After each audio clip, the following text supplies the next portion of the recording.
The US has more young people than most other developed countries. If you go to Japan right now, it's expected they could lose 20 million people net in the next 30 years. They have as many centenarians as they have births. They have more 80-year-olds than they have 10-year-olds. And my good friend Ralph provided me with this statistic. This is not intended to be humorous. There are more diapers sold to older people in Japan than to babies. That's how unbalanced their population is, and it's a very dangerous situation to be in if you would like to grow rapidly over time. Just remember that population or labor force growth plus productivity growth equals economic growth.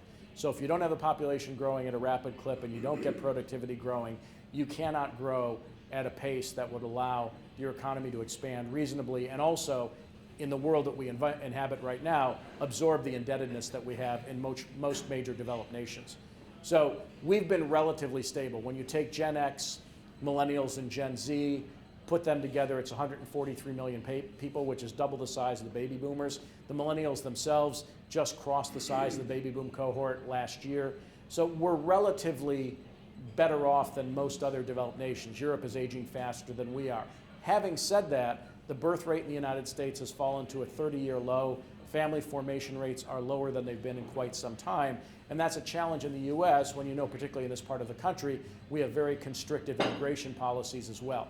So we're not getting people coming in from the outside, and we're not reproducing at a fast enough clip inside to support the economy and hit that 3% growth target that we'd like to hit, irrespective of tax cuts, irrespective of fiscal stimulus or low interest rates.